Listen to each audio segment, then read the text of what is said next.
Alors bonjour à tous et bienvenue dans cette nouvelle capsule qui sera consacrée, comme vous avez déjà pu le lire, au management interculturel. Alors on va explorer une idée simple, mais qui a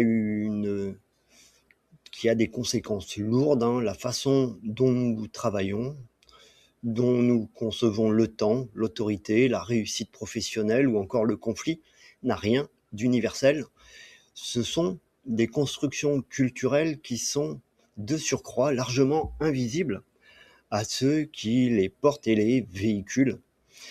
Donc notre objectif ne va pas être de dresser un catalogue de recettes par pays, par région, par culture, mais de donner une grille de lecture en s'appuyant sur ce que les recherches ont mis à jour et pour nous aider à comprendre, à anticiper les malentendus, les impairs culturels dans le milieu professionnel.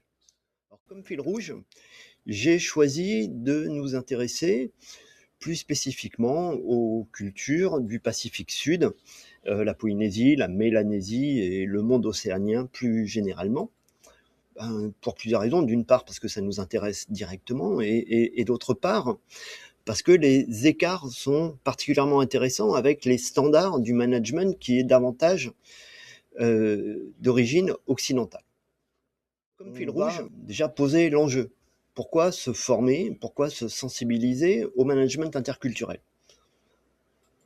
Parce que la réalité du travail est interculturelle.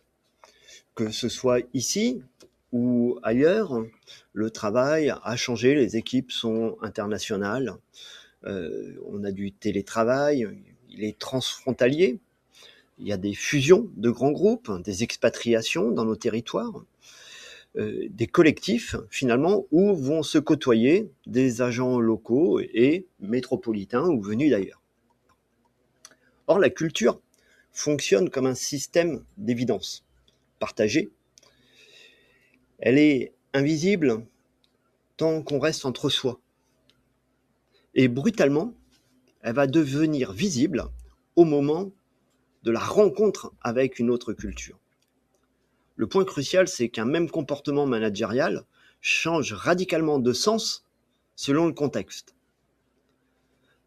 Aller droit au but, par exemple, est vu comme du sérieux dans certains environnements.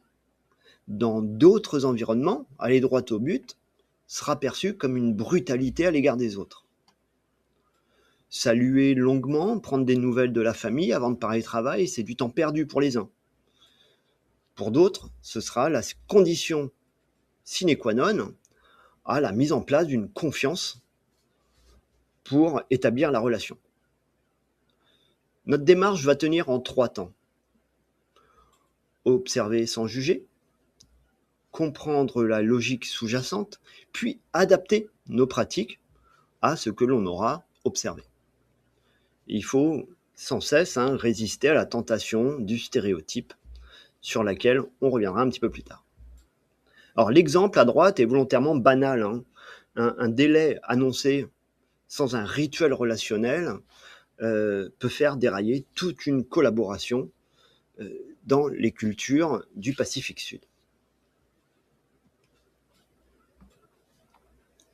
Alors, avant d'entrer dans les différentes dimensions que je vous ai mentionnées, définissons d'abord notre objet. La définition la plus opérationnelle pour la culture, pour les valeurs culturelles dans le monde du travail, est celle proposée par Hofstede. La culture est donc une programmation mentale collective. C'est simple, mais ça recouvre un certain nombre de choses. Il s'agit d'un logiciel mental qui est partagé et qui distingue les membres d'un groupe des individus qui appartiennent à d'autres groupes. C'est une métaphore informatique. Nous sommes tous programmés dès l'enfance par notre environnement social, où nous allons nous socialiser, apprendre ce qui est acceptable, ce qui est souhaitable, ce qui est tolérable et ce qui ne l'est pas. Deuxième image qui peut être utile, c'est celle de l'iceberg. Elle a été popularisée à partir d'Edward Hall. La partie émergée, ça peut être les vêtements, la langue, la cuisine, les rituels. C'est visible, mais elle ne représente qu'une fraction de la culture. L'essentiel de la culture est immergé. On ne la voit pas. Ce sont les valeurs, les présupposés sur ce qui est juste, ce qui est normal, ce qui est poli. C'est cette partie cachée qui pilote les comportements et provoque, finalement, les malentendus, les incompréhensions interculturelles. Troisième point, la culture est multiniveau. Vous avez une culture nationale, mais aussi une culture régionale, organisationnelle. La culture de votre entreprise est professionnelle, celle des ingénieurs, des soignants, des enseignants. Enfin, retenez que la culture n'est ni figée ni génétique. Elle s'apprend, se transmet et se transforme. À droite, je vous propose l'exemple Maui qui rappelle que réduire une culture à son folklore visible, c'est passer complètement à côté de ce qui la structure vraiment.